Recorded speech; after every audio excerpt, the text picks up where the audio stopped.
Bonjour. Kayeli a mis toute la famille en colère. Elle n'a pas de sympathie pour les invités. Malgré les interpellations de sa sœur à ce sujet, elle continue dans sa lancée. Elle l'a donc traduit devant la cour. Kayeli est demandée à la barre. Kayeli, vous êtes demandée à la barre.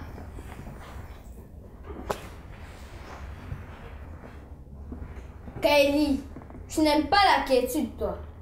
Votre honneur, recevez les salutations de la princesse que je suis.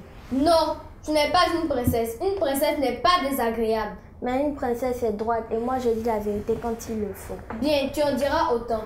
Maître Étienne, l'accusé est à vous. Merci, présidente. Kayeli, quelle est l'atmosphère générale à la maison lorsqu'il y a des visiteurs? C'est très convivial. Alors, expliquez-nous votre invitation à la réception des visiteurs.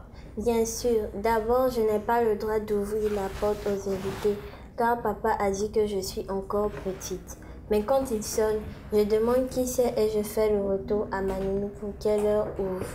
Une fois qu'elle est conduite, je leur donne la place et leur propose à boire.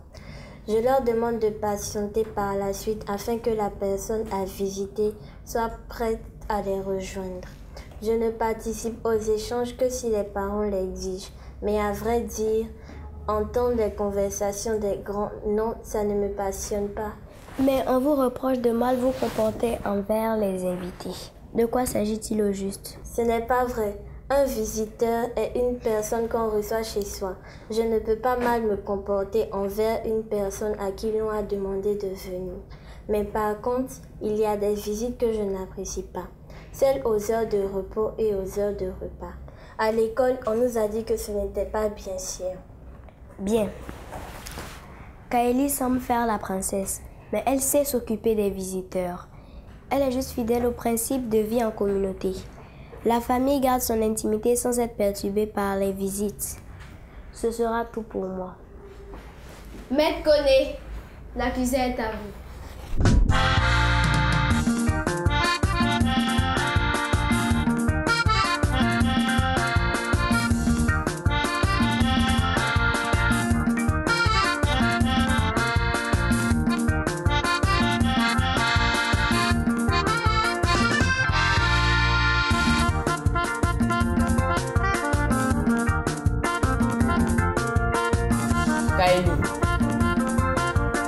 Kayeli, je veux que nous parlions du cas des invités.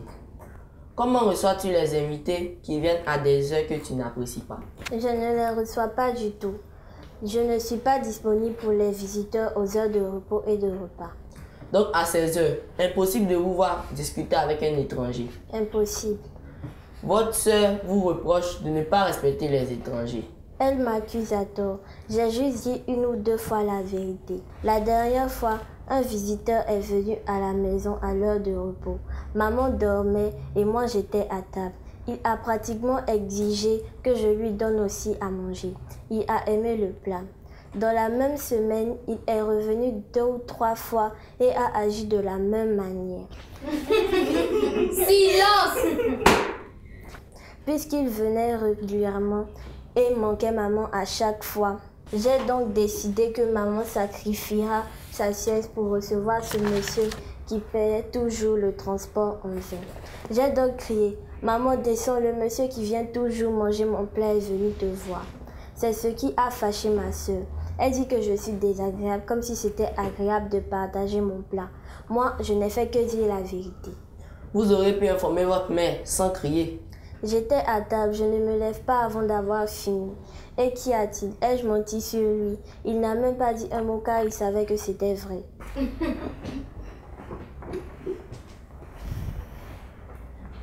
Votre honneur, voici le cas qui se pose. Kayeli a constaté une attitude déplaisante venant de l'invité. Mais il est important de respecter ceux qui nous entourent. Kayeli a été impertinente. Moi? Oui, vous. C'est pour cela que ma cliente l'a traduite en ce jour. En l'écoutant, nous voyons qu'elle ne nie pas son attitude. Je ne poserai plus de questions.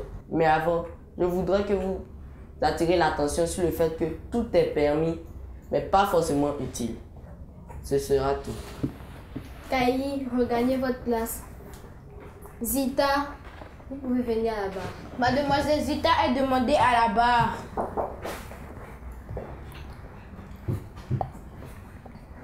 Zita, que reprochez-vous à votre sœur? Vous l'avez dit tout à l'heure. C'est son impertinence et sa manie de vouloir dire tout ce qu'elle pense à tout moment. Figurez-vous que pas plus tard qu'hier, elle a crié dans la maison. Papa, le monsieur qui est venu te mentir est au salon. Ce n'est pas vrai, je n'ai jamais dit ça. Tu as crié. Je n'ai jamais Arrêtez ça. Continue. Elle a vraiment crié. Je pense même que les voisins l'ont entendu. Silence! Les parents sont matures et adultes. Ils savent comment gérer leur visite. Merci Zita. Votre témoignage a apporté des éclaircies à ma thèse. Merci. Votre honneur, j'en ai fini. Maître Étienne, avez-vous des questions pour la plaignante? Oui, présidente.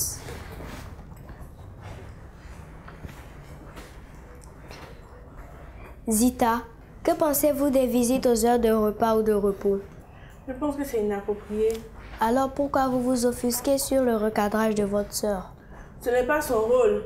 Un enfant doit parler poliment. Elle ne doit pas frustrer les personnes qui ont la gentillesse de venir nous rendre visite. Je ne suis pas d'accord. Il ne faut pas mépriser la jeunesse de Kaeli. Si ma cliente sait qu'il y a des heures qui ne sont pas appropriées pour les visites, ce ne sont pas les adultes qui vont méconnaître cette règle. Toutefois, vous avez le dernier mot. Je vous remercie. Cela ne reste pas les épaules de défense. Calmez-vous! Calmez-vous! Zita, regagnez votre place.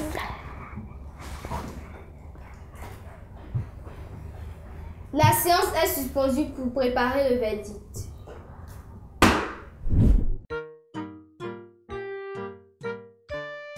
L'actualité. Hello chers amis et bienvenue dans votre rubrique Exploration.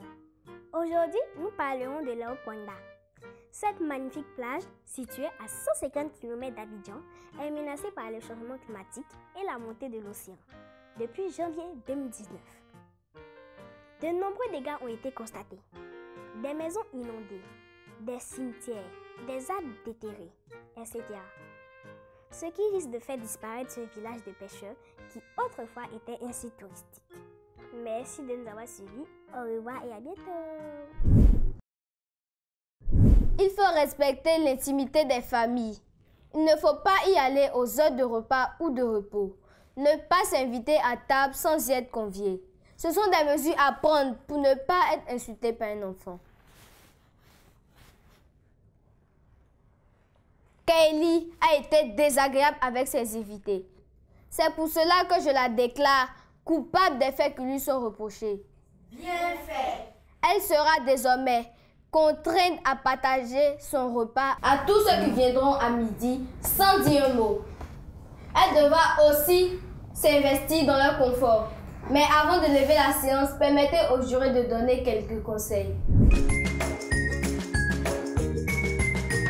Les astuces. Coucou les amis! J'espère que contrairement à Kaeli, vous n'êtes pas acrimonieux avec les visiteurs. Aujourd'hui, je vous donne des astuces pour éviter de gaspiller l'eau à la maison. Ne pensez pas que je vous dirai de ne pas vous laver. 1. Recueillez de l'eau dans un seau pour vous laver. 2. Recueillez de l'eau de robinet pour vous brosser. 3. Ne pas faire la vaisselle directement à partir du robinet. 4. En cas de fuite, fermez le robinet d'arrêt. C'était tout pour aujourd'hui. À bientôt! Le mot du pédagogue. Salut les enfants! Aujourd'hui, nous allons parler de la réception des invités. Il ne faut pas faire comme Kaeli qui se comporte très mal envers les invités. Elle n'est pas un exemple à suivre. Chers parents, il vous incombe la responsabilité d'apprendre à vos enfants à bien se tenir lorsque vous recevez des invités. En plus de bien se tenir, les enfants doivent faire preuve de sympathie envers tous les invités qui sont forcément des parents comme vous. Le cas de Kaeli est qu'elle a fait preuve de mauvaise langue en présence d'un invité à ses parents pendant leur absence. C'est un acte à ne pas faire, car c'est être impoli. Le langage que vous tenez, chers parents, en présence de vos enfants ne doit pas être déplacé, mais à propos, afin qu'ils ne les répètent pas devant des étrangers. Il y va de l'image de la famille. Alors, apprenez-leur le respect et la considération des autres comme ils vous respectent et vous considèrent, car le respect et la considération qu'ils vous accordent sont valables pour tous. Chers enfants, vous devez mettre ces conseils en pratique car ils sont très importants. Soyez sages, sympathiques et respectueux envers les invités de vos parents à la maison. Ainsi, vous serez des enfants appréciés, aimés de tous et vous ferez la fierté de vos familles. Allez, à la prochaine! Éducation civique et morale. Hello les amis! Aujourd'hui, nous allons parler de comment avoir de bonnes fréquentations. Que signifie avoir de bonnes fréquentations? C'est avoir pour amis des personnes qui ont de bons comportements. Ce que je dois faire. Pour avoir de bonnes fréquentations, je choisis comme amis des personnes qui aiment travailler, des personnes humbles, honnêtes, respectueuses. Ce que je ne dois pas faire. Pour avoir de bonnes fréquentations, je ne choisis pas pour amis des personnes qui volent, fument, se droguent et qui consomment de l'alcool. Des personnes qui mentent, se bagarrent ou qui sont irrespectueuses. Je dis pourquoi je dois avoir de bonnes fréquentations. Je dois avoir de bonnes fréquentations pour prendre et adopter de bonnes habitudes, obtenir de bons résultats à l'école, faire plaisir à mes parents, devenir un bon citoyen. En conclusion, avoir de bonnes fréquentations, c'est avoir pour amis des personnes qui ont de bons comportements. Je dois éviter de fréquenter les personnes ayant de mauvais comportements pour ne pas adopter leurs habitudes. C'était tout pour aujourd'hui. À bientôt! J'espère que vous avez bien noté nos conseils et tâchez de bien vous comporter. Sinon, vous viendrez au banc des accusés dans cette cour qui est loin d'être une cour de récréation. La séance est levée.